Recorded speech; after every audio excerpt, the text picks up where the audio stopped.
Welcome back to Bailiwick and Guernsey Shipwrecks. Yeah, we've only gone and done it. We've had to do another part to this saga, the Rontegui saga. So we're now part 5. But anyway, we can't leave it at that. We need to find some more bits. We just don't know what's between the anchors and the engine, and we need to go and have a look. So we're off again once more.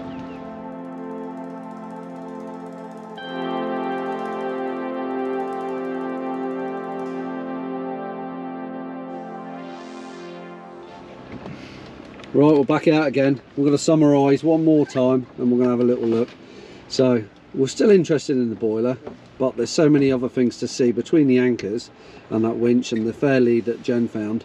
We just need to find a bit more, just trying to piece together what's between here and here, because the anchors are here and the second head. So what are we going to do now then, Paul? What are we looking for? I think if we tie up into the anchor fairly hard, yeah, the wind's in our favour again, so that's good. So we tie in there, we'll sit here and then mooch around in like this whole area. I'm going to go out onto the sand. Yeah, yeah. Well, go out the sand and circle back here as well. I mean, somewhere or other that boiler is there. It's got to be there, right? It's got to be there. Something that big's not going to. Phil's been out on the sand out here, and there's a little bit of keel that's not really. No. We might film it, but there's not much there. The sand seems to be pretty empty. Yeah. So, but we just need to. Yeah. Fingers crossed, find the boiler, but we want to know what's in between. We haven't actually been behind this second head either. It might be worth a run around the back of that. And there's the other the thing, this rectangle that's in here. Yeah. I went and had a look, but I'm not sure I went close enough to it. Yeah. This one that looks like a big supercharger out of a. It's up there. Yeah. We need to go and have a look. It's worth a good look around here. And the bollards as well. We haven't really found the bollards again. No. So. Yeah. No. But it's worth. We're going to go for it. We're going to have another little look, see if we can complete our little sketch. So here we go. There we go. Let's go.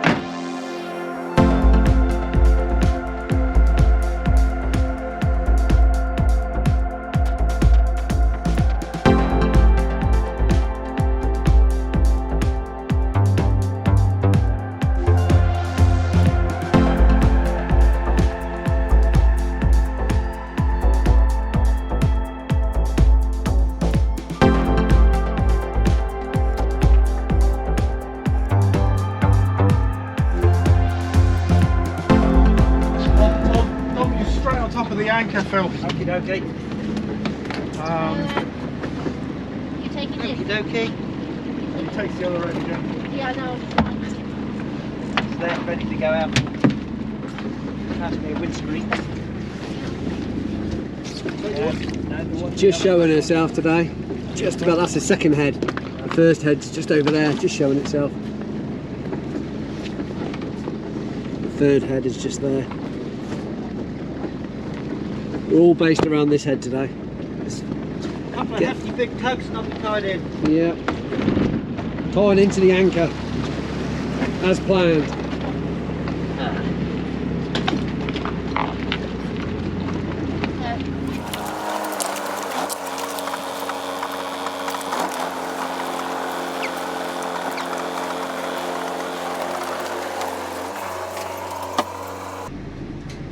Yeah, it should be about 3 feet in front of you.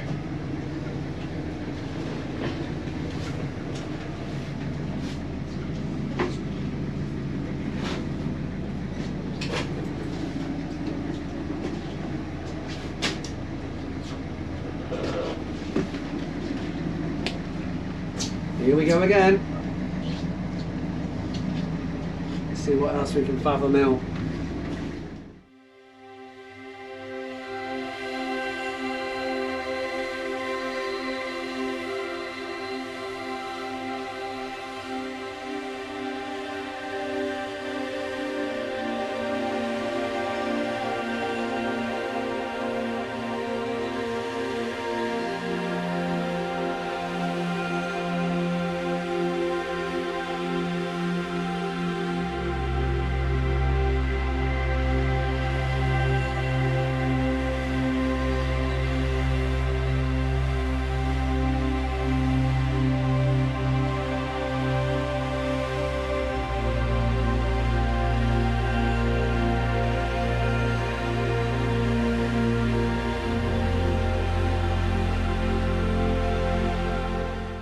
This shape really has got me wondering. It's just so square, just looks so man-made. I'm gonna have to take a proper look this time.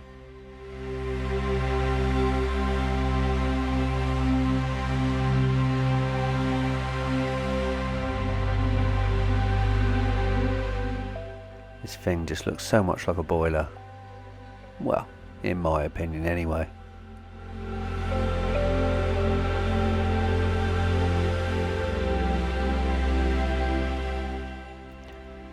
And here I go for my 5th dive on this shipwreck.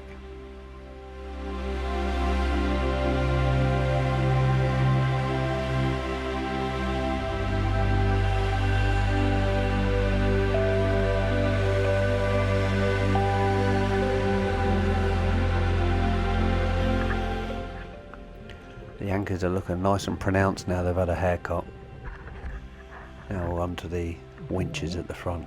I'll have another little look at this winch.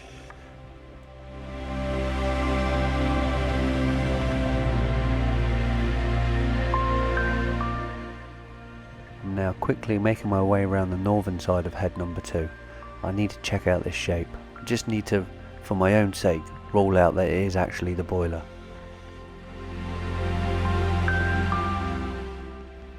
This is the object that we can see from above in the drone footage.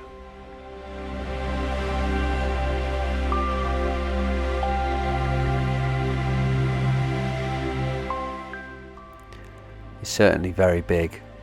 This is definitely not the boiler. Not by looking at the shapes. And there's a sandy gully that runs between the two heads with pebbles in. One thing that I do find strange though is the perfect right angle that's been taken out of this reef. Possibly where the boat hit? I don't know. We would never find out.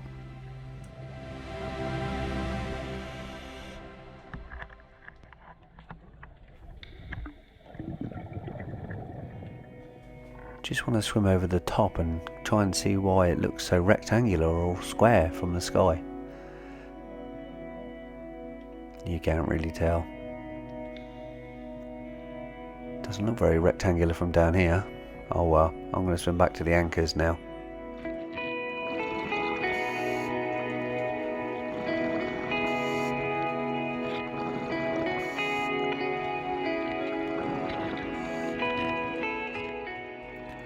I can see Phil and Jan. They're heading out onto the sand now. The anchors should just be to my left. Ah, there they are. The baby pollock.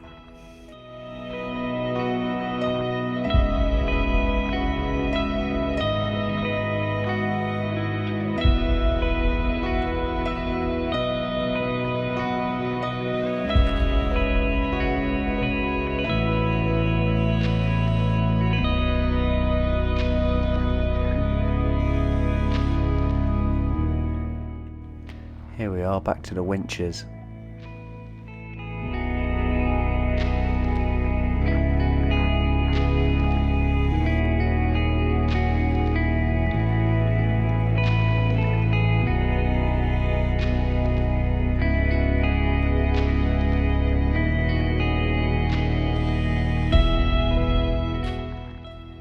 With this wreck there's just so much to look at. It's a proper jumble sale of a wreck. It's another, don't know what that is, davit or some sort of crane. I know there's chain around here somewhere.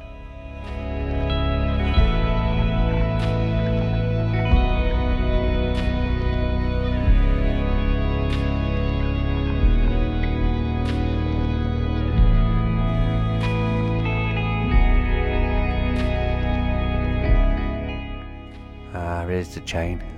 This is it. This would have been the chain from the anchors. So there's a big pile of chain here. So it's probably the chain locker. That's a small box at the front of the boat. As the anchors are lowered down, the chain's coiled down inside this box. It's quite common you see these on shipwrecks, and the likes of the Figaro on the south coast. It's just one square chain because it's all rusted together to the shape of the box. The box is essentially falling apart around the outside of it. This is another fair lead, albeit smaller than Jen's fair lead. But this one must be on the opposite side of the boat. This must have been on the starboard side.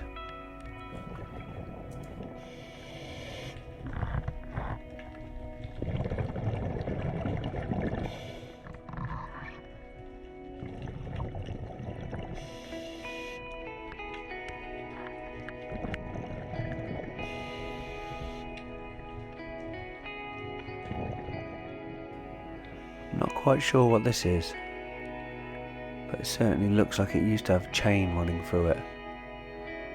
See this piece here? This is actually the shape of chain. It's quite an old style of chain.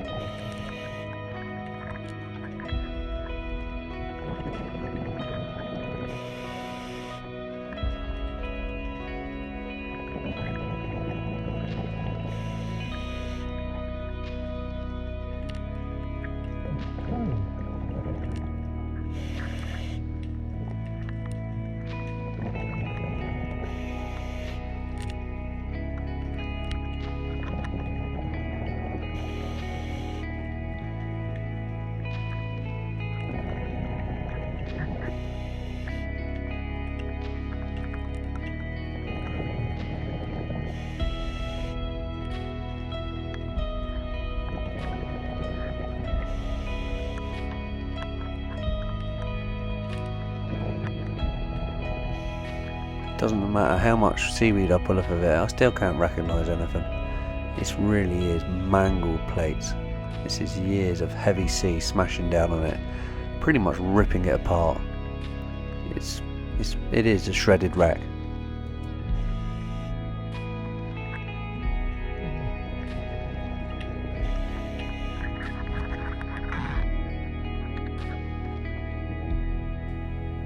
Here's Jen's fair lead. I'm actually currently swimming in an easterly direction, sort of in between head 1 and head 2, closer to head 2. I need to try and fathom out where that fair lead is in relation to the fair lead that I just found.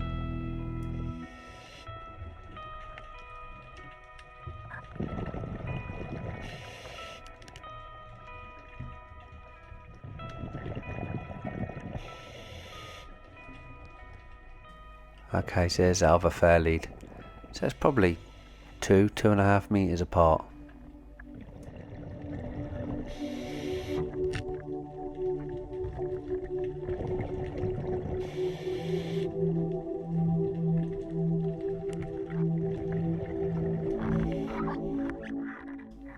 Now it's time I figure out what's between the anchors, the winch and the fair lead, and the plates that we had in dive 4. So now I'm just going to swim in that direction.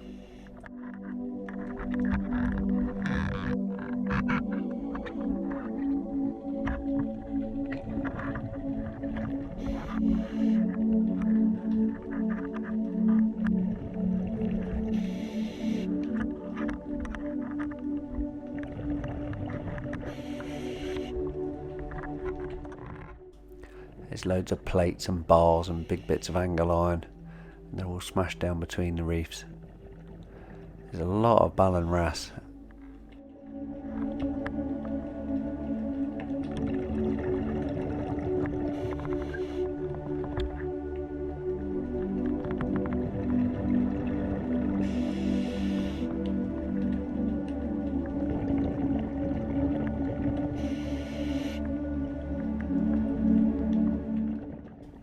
It's quite nice when you get down between all the little rocks and underneath the seaweed, but I'm always wary that something's looking at me. Just hope it's not a conger.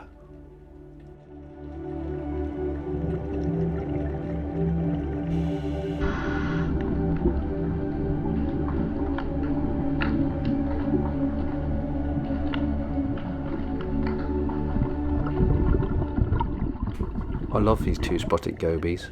You see groups of them. They're only about thumb size, hovering around the seabed. That one was a male. I can tell he's a male because he grows a blue iridescent stripe down his side to attract the female. As I go between two big boulders, I notice something shiny. Not quite sure what it is.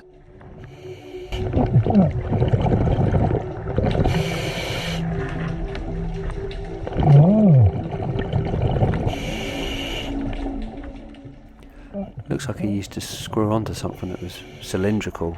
I don't know, maybe a mast or something. Maybe you thread rope for it. I really haven't got a clue what it is. Pretty cool. I'll put it back.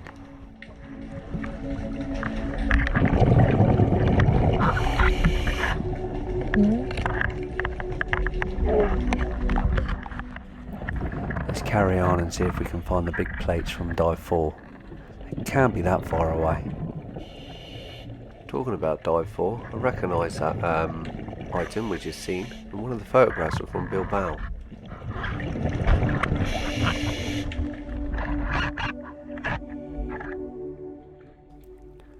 Another really big, odd-shaped object. Looks like it weighs a ton. Not quite sure what that is.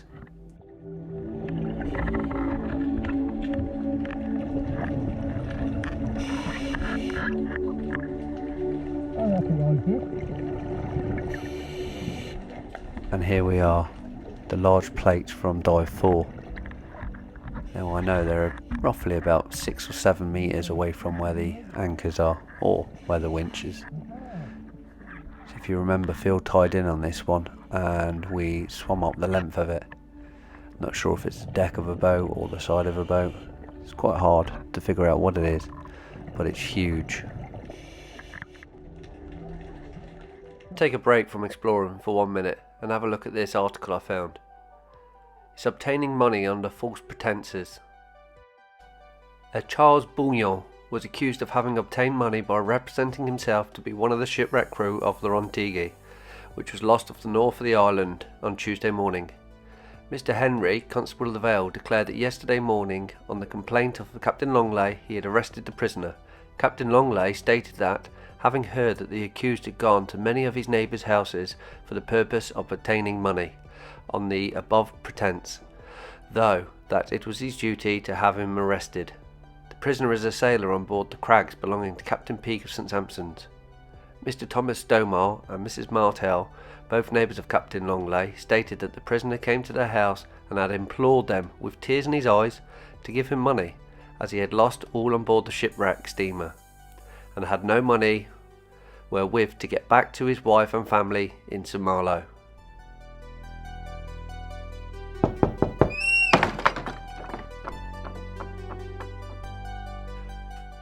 The first witness declared that he, his sister and sister-in-law had given about 6 francs to the prisoner. In his defence, Bouillon stated that he had come on board the Crags as a passenger, paying his way by working as a sailor on board. He had no money and could not find no work. Therefore, he had asked for money in order to return home. The court found him guilty, and he was imprisoned for 2 weeks, 3 days in each week in solitary confinement on bread and water, and the others hard labour. So now I've got a little bit more of a grasp of how the boat's laying on the seabed. I don't know everything, because it's quite a mess, but I now know if I swim in this direction, which is almost due south, I should hit the engine soon. I'm starting to recognise this area. This is the area that I came down on the first dive, so I know something's close. Is this the boiler? It looks the right shape. No, it's not the boiler, but there's other stuff below me.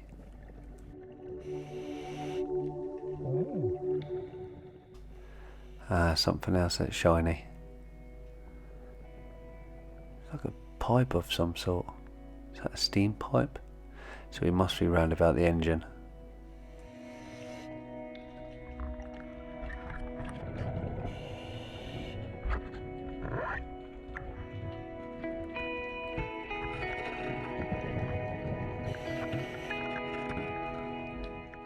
But that come out a lot easier than I was expecting. It was just laying under the plate.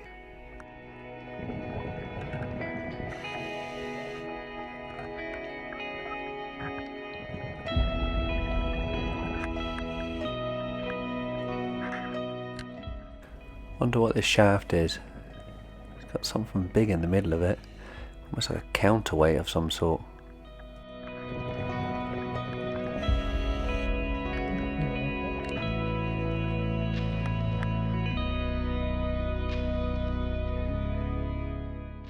I've just popped over the other side of the reef now, so I'm on the southern side. This has been broken off the engine. I know it's off the engine, because here is the engine. Probably off the top of one of these cylinders.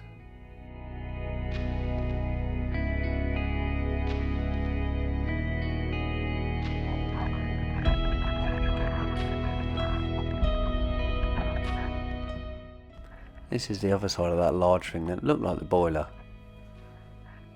We'll have a look underneath.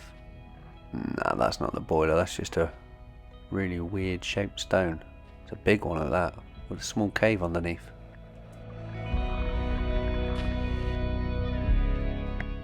Here we are, back on the engine again. Remember that split in the middle.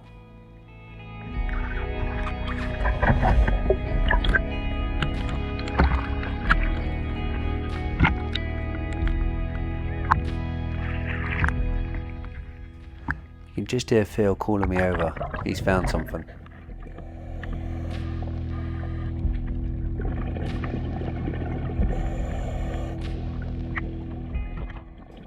So Phil and Jen are out on the sand again, and on the end of them long plates that we found on dive 4, almost on the same east-west orientation, they've found this large piece of deck. There's the bollards. I'm just going to swim back into the reef just to see how far it actually goes.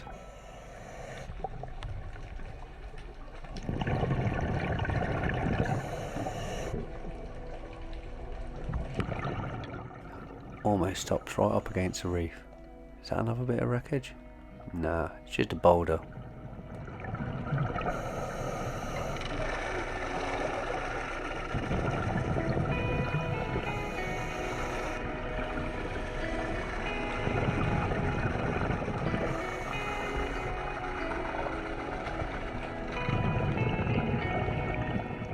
Same again, is this a bit of wreckage or is it just a boulder?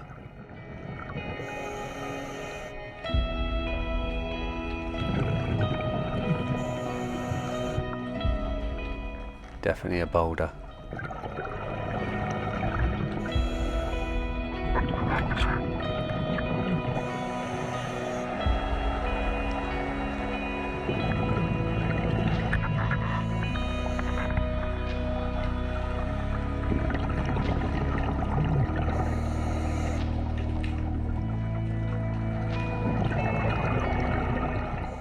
I think it's about time I return to the surface.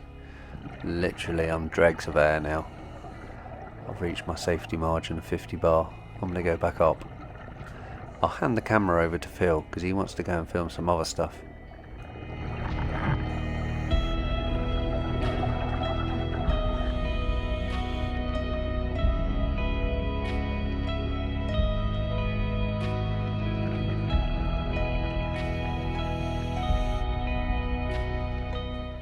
This is another set of bollards. Must have been the exact ones on the opposite side of the boat.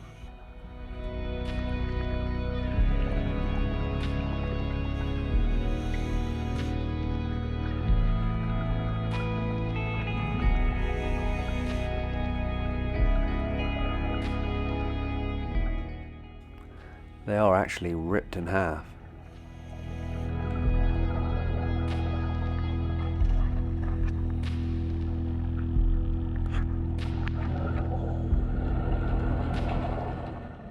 There's another huge chunk of wreckage that Phil and Jen's found. Can't really work out what it is. It looks like bollards, but I just don't know.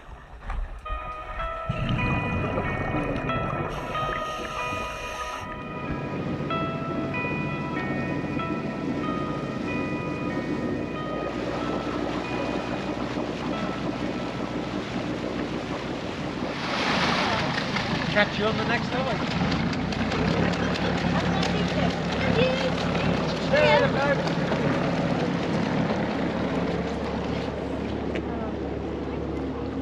Sleep well tonight.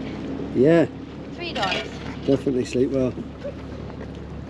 The old chicken sketch drawings are kind Oh of my gone God. out of hand. Yeah, they have. Yeah, we've gone a bit They're going all a bit AWOL now. So, where are we? What we got? That's been done to death. The middle section got done in the fourth one, been done to death. So we're pretty much left to this old design. And today, well, on the last dive we figured out anchors are up here. Phil's found something else, and Jen, a nice bit of wreckage. Can I draw on this? Yeah, you can draw on that, yeah. I'm surmising, because I can't put the two together, but I'm surmising that this big piece of wreckage carries on down here. Yeah, out on the sand, and she has 2 bollards sticking out of it, right here. and it goes right up into the reef and then right out onto the sand. And then there's another And bollard. then there's round another. here somewhere, single one. Yeah, around here somewhere there's another single bollard with a little bit of deck plating. Looks like it's been snapped in half. Yep. And then out here there's a very remnants of another side of the ship. And you got loads of wreckage. And Loads more wreckage in there. Loads of little bits of pipe and bits and pieces. Right. Yeah. I swam across here, so pretty much the anchors are.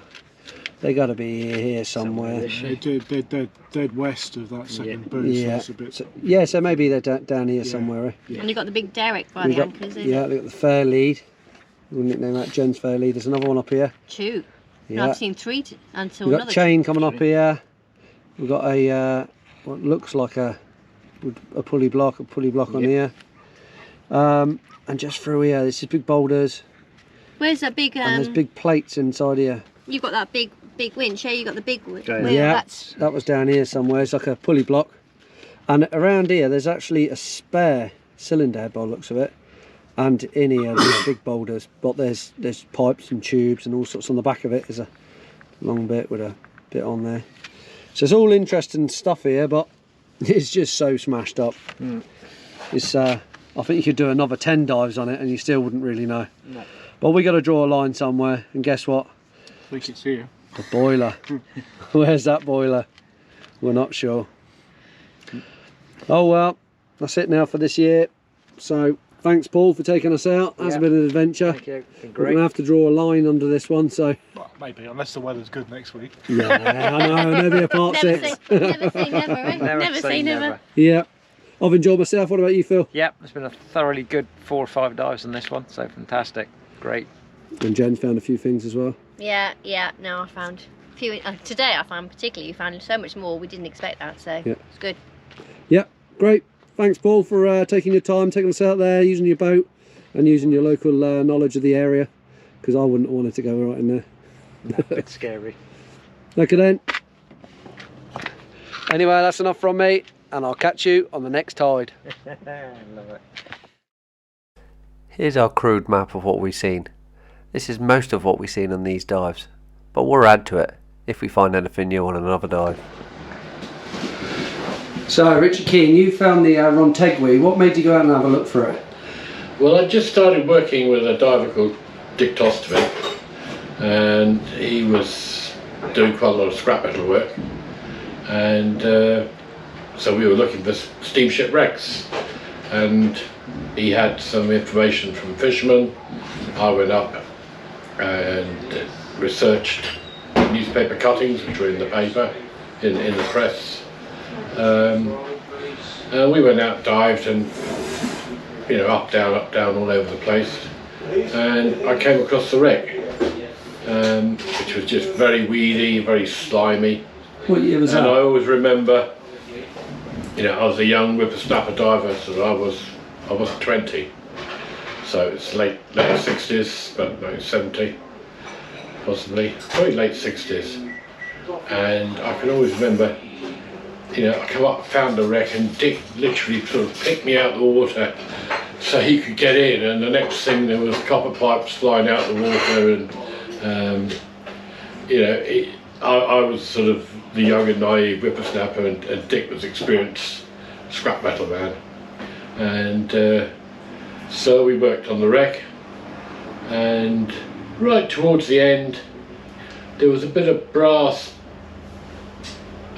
plate, a round twisted brass plate, and there was a bit of steel through it, so you couldn't lift it out to sea, but quite like a band from a ship's wheel.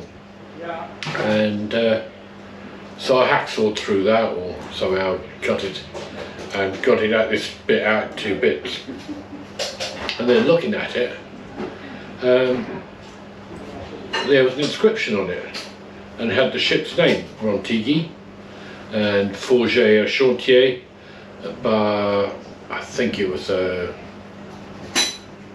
Havre shipyard. But basically, this was the brass band that went round the top of the low pressure steam cylinder on the vessel, because the tops of the cylinders were lined with asbestos and then lined with varnished mahogany, and they were like works of art. I mean, the ship's engineers were really proud of their machinery, and everything would always be polished and the woodwork be varnished, because a ship's engineer was, you were the second big cheese. You had the white overalls, and but it's just a lovely bit, and it sat in my bunker, and I keep thinking I should really get that straightened out properly and brazed back together again. Richard Keen's kindly invited me down here to have a look at something. This is his bunker. It's a 10.5 coastal defence, World War II German bunker. Let's go and have a look.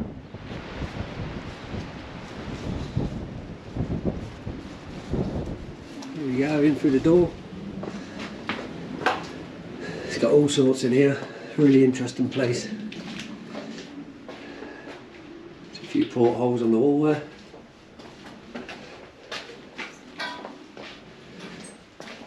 Hello. He's in his lair. Here he is. He's trying to play with technology. Technology don't want to work. So you got something to show me? I've got something to show you. Yeah. Some scrappy old bit of scrap metal here. But if you look very carefully, you see the letter R, O, N, T, I, G, U, and if we look very carefully on this other bent metal,